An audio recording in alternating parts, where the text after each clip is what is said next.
Hi everyone and welcome back to another Borkno game video. Today's video is dedicated to clan battle coordination or clan battle secrets. Let's go ahead and jump right into this and tell you what I'm talking about. Alright, so you can see here there's a bunch of different bosses. You can say that they all have the same HP at the end of the day and nothing changes, but of course in lap 2 they get much stronger, they get more defenses, they pretty much become more capable of killing you and also more capable of taking the damage that you are dealing. So, how are clans able to perform so well in lap 1, lap 2? I mean, obviously, they have stars, they have like meta characters. Yes, that's a thing. Everyone knows that. But the secret is really coordinating your attacks between people. So, let's go ahead and bring the calculator right here. So you can see if, let's say, Wyvern has 6 million HP and you only want, I don't know, like 5 people attacking, right?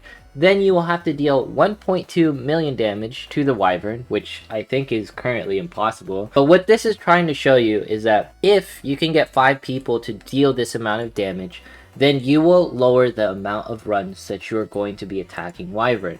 The reason why it's so important to lower the amount of runs in order to complete a boss is because that means more people can attack other bosses and you can leave your attacks for harder bosses. Instead of like running all 3 attacks on Wyvern per se, it's much better for each person within the clan who has a really strong team to run 1 attack.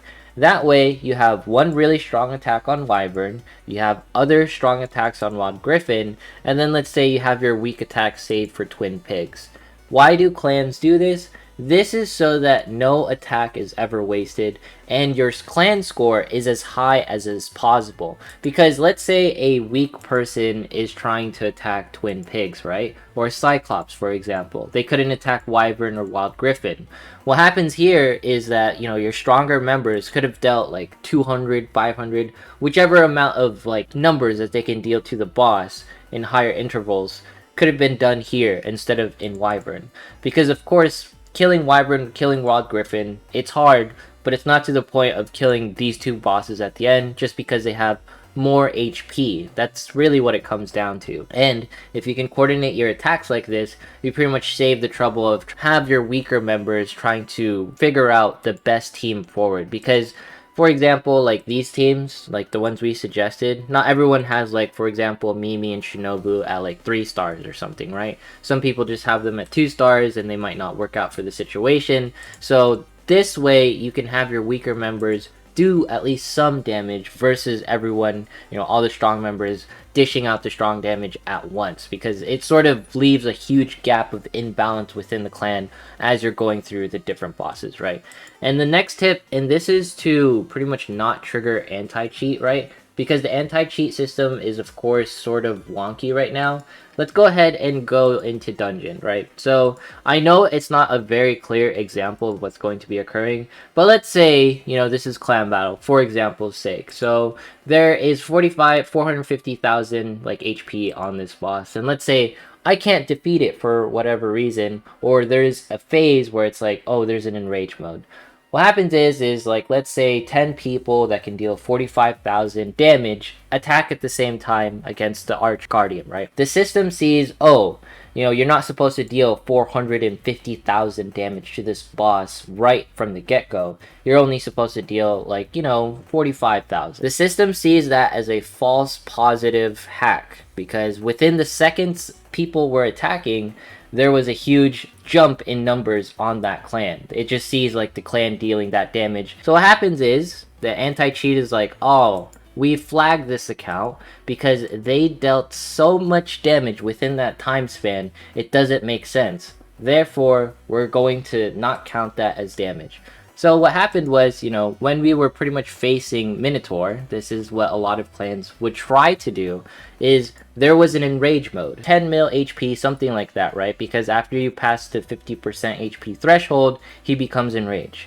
You would have 8, 10, however many people that you can gather, attack the Minotaur, so you can leave him, you can either defeat him or whichever.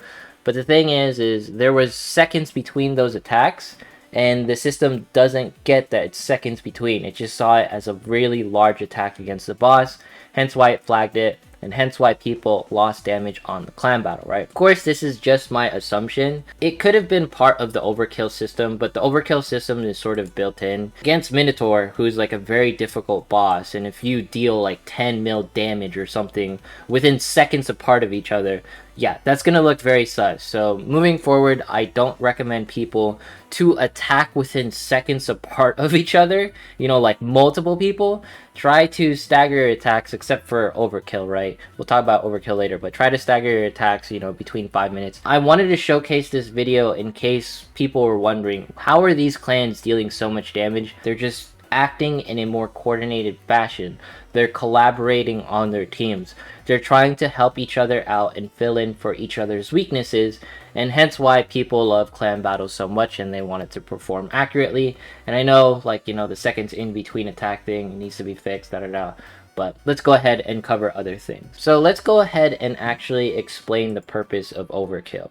Overkill is not to get extra damage. Remember here, it's multiplied, but the monster's total updated remaining HP is the score multiplier. So if you earn carryover time, it will be calculated based on the total damage you dealt and the monster's updated remaining HP. So if both of you dealt 100,000 and the boss only had 100,000 damage, well, hopefully one of you dealt 90,000 and then the other person will deal like pretty much 10,000 damage.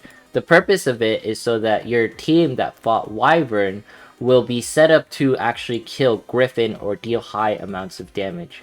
This is to prevent weaker teams from pretty much, or weaker members attacking Wyvern, and then once they go into Wild Griffin, they have like 10 seconds left and they do like a weak attack. The purpose of this is so that you have, you know, the little amount of damage that you do against Wyvern, and then come Wild Griffin, you pretty much actually deal the appropriate damage versus using just a weak team. Alright, it's a weird concept. You really don't have to do it. You won't trigger anti-cheat because there's only 2 people attacking at once, and you're not really dealing crazy numbers. If you're dealing like 10, 5, 3 mil all at the same time, then yeah, of course you trigger the anti-cheat. So that is pretty much covering like clan secrets. Outside of the fact that people have like 5 stars and whatnot, this just comes over time. I know this looks crazy, but if you really look at my box, I don't have like Arisa, Kyoka, Ninon, or Reno, or Anna. Yes, these are all arena units except for Kyoka that I don't have in Jita. But it's just one of those things where if you don't have that many units to build, you can pretty much save up on a lot of mana, and you can also focus more on units. So I was kind of blessed in a way by not having all of these units, so that I can hardline focus more of my resources and save up more mana. I would have much less mana if I had to build all of those characters at once. So you can see here, like, my rank has been changed, it's been updated a little. I have tried to fight this team before, I cannot beat it, so I'm gonna try and find something that is not as intimidating. But I have to say, like, managed to hit this rank. I don't presume I'm going to be staying here. We're going to go ahead and try this team, see if it works out. If it doesn't, completely fine. And everything is really impossible to fight for me. And it's one of those things where I'm learning, but it's just, I have to take my time with everything, especially when it comes to this. So the reason why I brought Yukari is pretty much so I can have some magic defenses against these two right here. You know, Kyoka is pretty much going to be killing me, and same with Hatsune. And then hopefully I can get some heals with Yukari as well, outside of Saren. This is my issue usually when I run Kaori right here in the front lines. She dies really quickly because she can't really sustain herself, and even with like Yukari's heals, yeah, it's just not enough. Oh my gosh, yeah. This is where pretty much I fail. I think I should have brought Nozomi.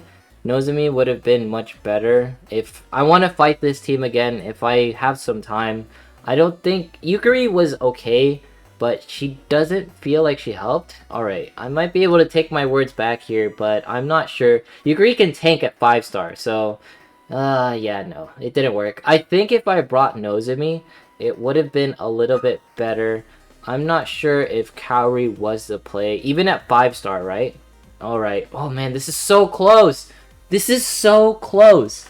If my June had more stars, I might have been able to just stay alive a little bit longer and keep my Kaori long enough for if I had some crits. God, this was so close, man. This really bugs me, but it's one of those things where I'm try-harding here.